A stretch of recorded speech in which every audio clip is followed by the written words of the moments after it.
Hello, everyone, and welcome to my channel. My name is Maya, and this is Through Darkness into Light.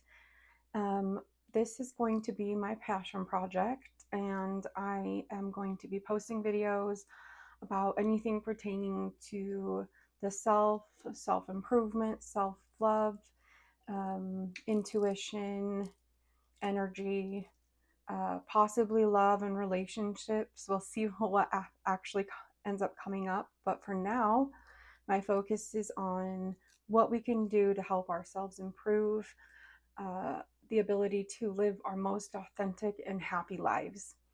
Most of us are always masking, and that requires so much of our energy. So I'm going to go into that here in a minute, but I just wanted to introduce myself and tell you a little bit about me.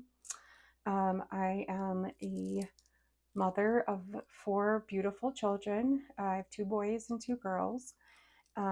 They have definitely inspired me to kind of get off on this path of being more in touch with myself, with who I am, where I'm supposed to be, and where I'm going. So I have been called to be this tarot reader and this energy intuitive, whatever you want to call it. But I'm definitely not sure exactly even how to label myself. So that's going to be something that's coming in the near future once I figure it out exactly what I am. I read tarot. I love reading tarot. I feel very intuitive about the energy with people that I read, and it definitely gives me a really great insight into what's going on with them. I am potentially going to be starting to do some private readings. I will be posting any information about that just on the bio here on YouTube. And you can also reach out to me in the email through darkness into light tarot at gmail.com. That's also posted in the YouTube video description. So today's reading, I'm just going to jump right in, is going to be about how we need to address kind of the darkness in our lives and maybe to see where we are not showing up for ourselves.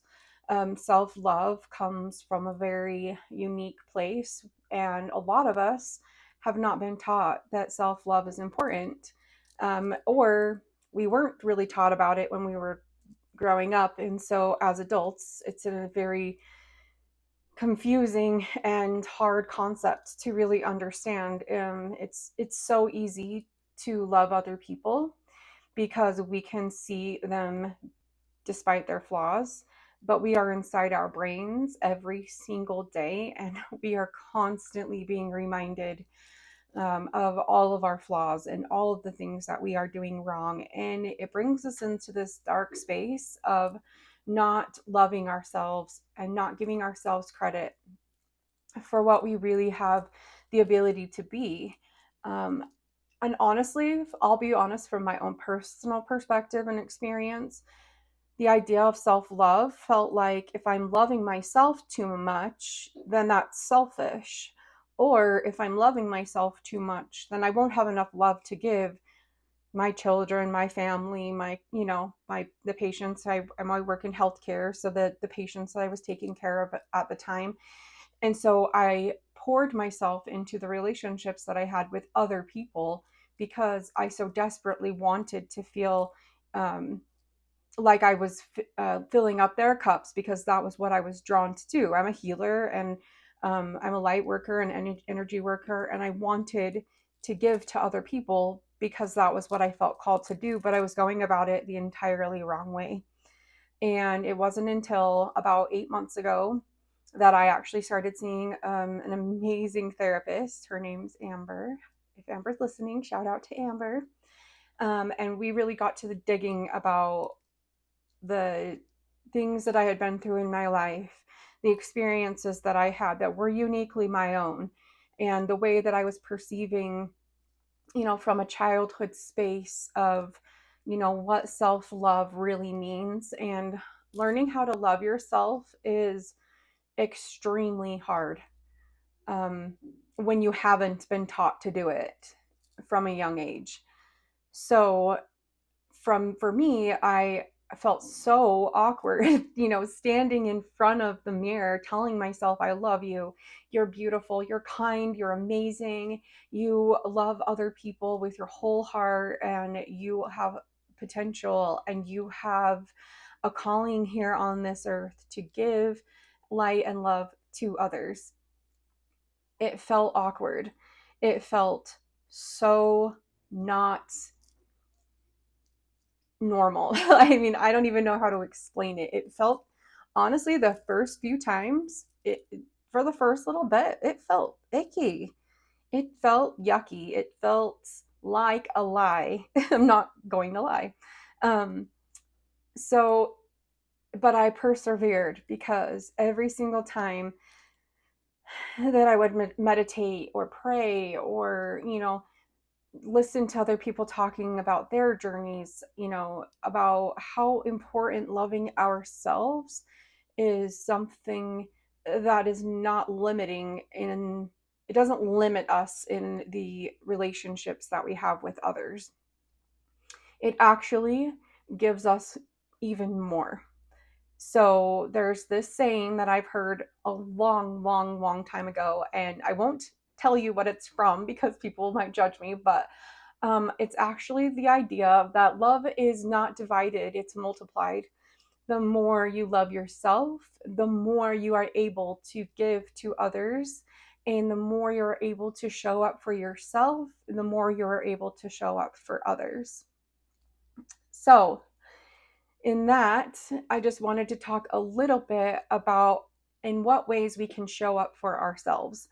So, I've been reading this book, and I recommend it to anybody. It doesn't have to be necessarily a spiritual journey that you're on, but if you're on this this path to trying to guide your way through to your true self, then this is an amazing book.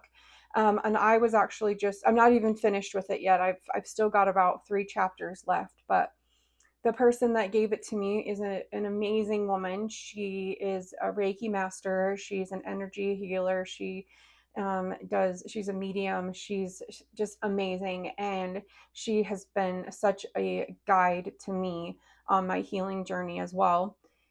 So it is called The Four Agreements, and it is by Don Miguel Ruiz. And it's called A Practical Guide to Personal Freedom. And in this book, it talks about the agreements that we make with ourselves, and how when we are little, and this is in no way like to bash on anybody's childhood or raising or parents or religious backgrounds, nothing like that. It's just stating facts. We were born into the family that we were born into. We didn't have control over the way that we were raised, the way that we were taught to think, the way we were taught right and wrong. Um, that is everybody's story, and it's all different in different ways. But we made agreements with our parents as children, because that's what we were told to believe. And then now that we're older, we have to go back and fine tune those agreements that we make with ourselves. And the first one that it talks about is being impeccable with your word. And I just wanted to touch on that because it was so strong to me about, it just was so hitting right in my heart space about how we all are not true to our word to ourselves. We take our word and we talk so negatively about ourselves in our mind. And it's really interesting because I do not think that people really realize how much of how much damage that we do to ourselves in just our negative mind space. And I am I am completely a victim of this as well, and the perpetrator in my own life. I have spent years being my own murderer, basically. I mean, that's harsh, I know, but that's really what I did. I would constantly be telling myself I wasn't good enough, I wasn't pretty enough, I wasn't smart enough, I wasn't funny enough, I wasn't this or that. Um, and it's a hard space to get out of. And the more that you believe those lies that you tell yourself, the more you are going to be willing to believe and plant those lies that other people tell you into this fertile soil, this fertile ground in our head, and let that negative darkness grow. So, and it's not easy, and nobody is perfect. Everyone struggles and everyone has their hard times.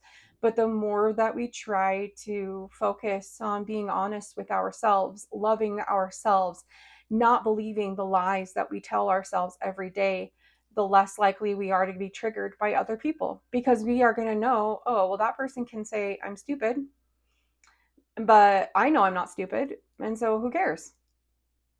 I know that I'm smart and I'm funny and I'm brave and I'm kind and I can do hard things. And I want to be an example to other people on this unconditional light and love that I am carrying for myself. So that was a little paraphrasing, very, very slight paraphrasing of that first chapter about these agreements that we make to ourselves and how hard it is. Really, like, I want to recognize that it's not, it's so easy just to say, like, oh, love yourself. Oh, don't talk negatively to yourself. It's not as simple as that. It's really going in deep within and actually wanting. I got to a point in my life where I had a choice to make, and it was either I live in this hell that I'm in every day, where I'm constantly questioning myself, my choices, I'm questioning the intentions of others in my life, and I was so miserable. And I kind of got to this point, and I had my own intuitive hits on my own in my own life that I sought out the help of God. I sought out the help of my spirit guides and my ancestors and a higher level to want to know what my purpose in this life was. And I was shown this path, the path of destruction that I was on, the path of killing myself slowly with the lies that I told myself. And I allowed other people to say, and I allowed myself to believe. And how powerful that is, how strong that is. And to, if you think about it, if you sit back and really think about how much power that we give ourselves, that we are putting in this place of being able to either make or break our lives. In this book, um, the Four Agreements, he talks about being able to make these agreements for our, remake these agreements for ourselves can put us in a place where we are in heaven surrounded by thousands and millions of people who are in their own hell. And that was so powerful to me, that as one person, one being of light, you have the ability to either be in hell or be in heaven. And I didn't want to be in hell anymore. So I made the choice to say to myself, okay, we have to do this. It's not going to be easy. It's going to be hard. You're going to lose people along the way because they don't believe in the way that you believe, or people are going to have negative opinions about what you're saying and the message that you're trying to get across. You're not perfectly healed, so who are you to sit and tell me blah, blah, blah? But at the end of the day, I felt so strongly that I needed to come on and start getting these messages and these intuitive hits out, because that is what I'm supposed to be doing. And that is so brave of me. And I'm so proud of myself because I've been wanting to do this for a very long time. I I want to recognize the fact that it is not easy.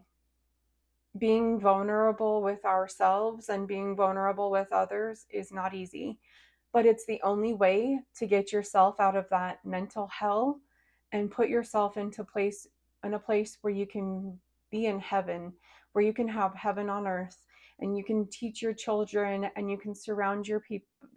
Sorry, you can teach your children to do those same things, and you can surround yourself with other like-minded people, and you can have literally heaven on earth.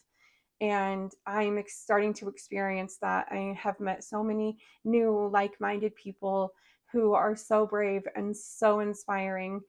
And I just want to recognize that it is hard, but it is absolutely 100% possible. So I'm just going to get to my quick other message.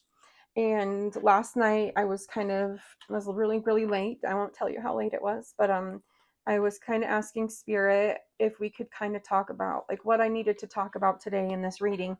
And in the cards came up the 10 of Wands. And I just recently moved, so all of my stuff to film the video to be able to show you my cards is in a box somewhere. I'm not sure where it got put. So we're doing it this way for today, but in the future, I'm planning on giving us or having it be recorded so everyone can see it. But the 10 of Wands, and I'm using my Way of the Panda Tarot. The little side note, my son, my 15-year-old son, is in love with pandas, and he calls me Mama Panda and I call him Baby Panda, and he is not a baby. He is a huge, almost 6'3", well, probably more like 6'2", 6'1". Anyway, he's really tall for his age and he's huge and he's not a baby. But it's cute because that's always been our thing. So I found this little Way of the Panda tarot, and it just makes me laugh and smile because it reminds me of him and he's so sweet. So anyway, that was a side note. But so the 10 of Wands talks about how we are just exhausted.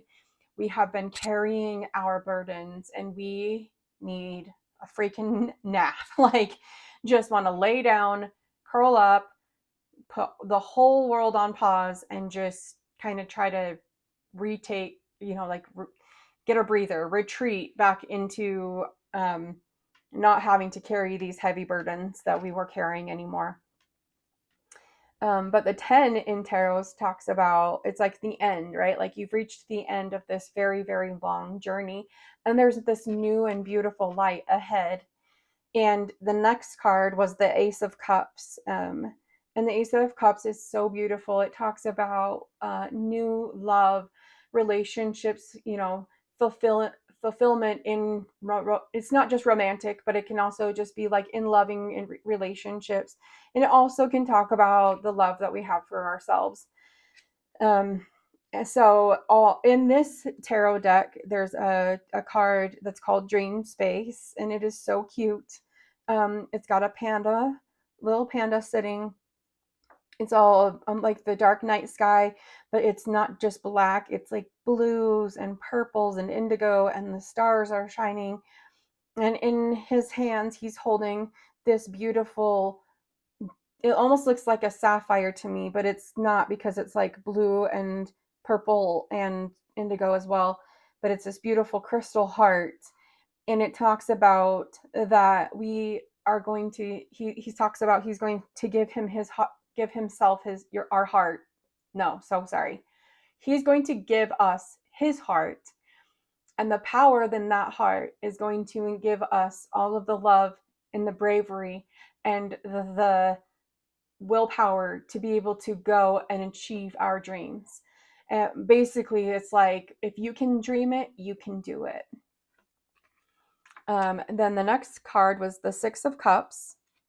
So that talks about working on our familial relationships. It can be talking about relationships in the past that we're thinking about that maybe didn't go the way that we wanted, or if we were, maybe didn't handle things correctly. It's about love, about basically just getting back to love, like getting back to that place of kindness and love in our heart for others, is what I'm getting. Because on this, it's got a cute little panda, and he's wearing a little hat that looks like a cat, and then he's got a little kitty friend, and they're all sitting there with the Six of Cups around them, and they are just friends, and they're sitting there loving each other despite their differences. So that's kind of what I'm intuitively getting from the image on the card. And then the last card was the High Priestess, and the High Priestess is a beautiful card. In every deck, I'm always so very drawn to the High Priestess, probably because I am a light worker, and High Priestess talks very much about intuition, um, listening to your inner self, kind of that inner knowing, and as being somebody that's intuitive and a light worker and an energy worker, that's something that I tap into every single day. But this is talking about using our intuition. And I really wanted to touch the thought that I had the second that kind of came up, and that was that a lot of times that we have intuitive hits, we have intuitive things that we are supposed to be doing, or different paths we're supposed to be going on. But because of society, because our families, our friends, our coworkers, or just our own fears, we hold ourselves back from actually making the right choice, or going down the correct path. Um, so I was recently watching Frozen 2 with my daughters because they're really into princess Disney movies. And the song that Anna sings kind of closer to the end about making just doing the next right thing. And a lot of times we hold back from making those right choices. And right or wrong is not necessarily to say good or bad, but what is right for us, and the direction that we need to take for ourselves to be able to be our most authentic self, to be able to be on the highest path for ourselves, the way we are supposed to be, um, for our highest good. And so those were the little messages, quick, that I got from my tarot deck. I'm going to do it a little bit differently the next time, but for this first video, that was what I had. So to end this, I'm going to pull a card from, if I can find it. So it's called The Whispers of Healing Guidebook, and it's by Angela Hartfield, sorry. I'm just going to hurry and shuffle these cards really quickly. I'm just going to get a little message of healing, and then I will be done for the day.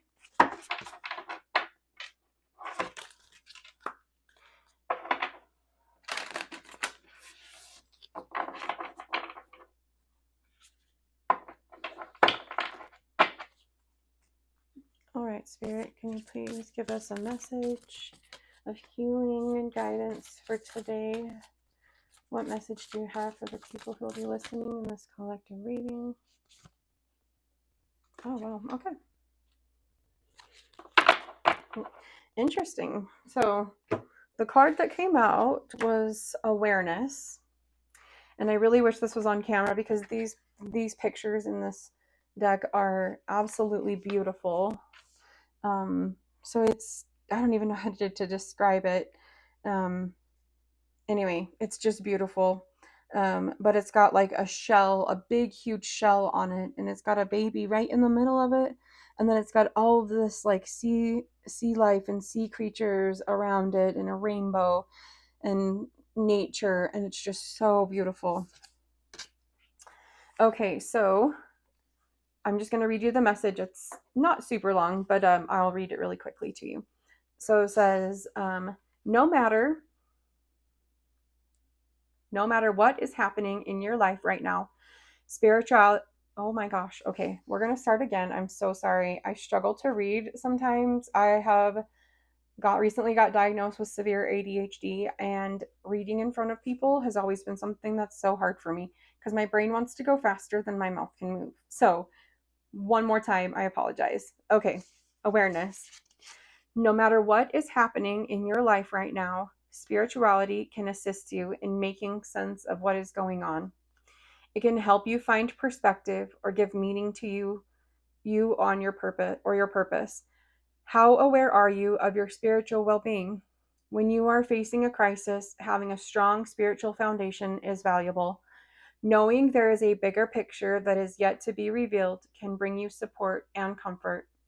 The ability to pray, meditate, or visualize during a difficult situation will ease your mind and assist you through it. Spirituality means different things for different people. What does it mean to you? Developing a deeper connection to your spirituality in a healthy manner can help you respond to life with resilience and optimism. Not all spiritual philosophies or practices will resonate with you. While you are developing your spirituality, it is important that you stay true to what feels right for you. Connect to your spiritual self and ask for the guidance that you need. The nautilus is said to reveal the inner beauty of the soul. This nautilus holds an infant, indicating progress in a spiritual journey. The pool of water below the nautilus signifies the healing water of life. The rainbow is the promise of divine connection that is open to everyone. A tree of life reaches into the heavens with a message of continuing and strength for the soul that resides within you. Many of the symbols in this artwork speak of your ability to connect to your higher self and to enhance your well-being. Oh, I love that. So I just want you to know that I legitimately did not look at that card. Like I literally just drew out of my deck intuitively. I did not look at the cards before. So that just is so, so special to me when I'm getting a message out there and then I'm called to a deck and I pull that deck and I shuffle that deck and I, kind of shuffle through the cards and one pops out and it's the message that I've been trying to get across. So anyways, that is kind of where I'm going to leave it. If you have any comments about future readings that you would like to have or any questions, feel free to either put it in the comments or you're welcome to email me. Like I said, I'm probably going to be starting to do some individual readings here soon. I'm just trying to get the rest of my life unpacked because I did just move. So anyways, I'm sending all of you so much love and light on this beautiful Sunday, and I hope that I will see you again in the next video. Have a wonderful day. Bye.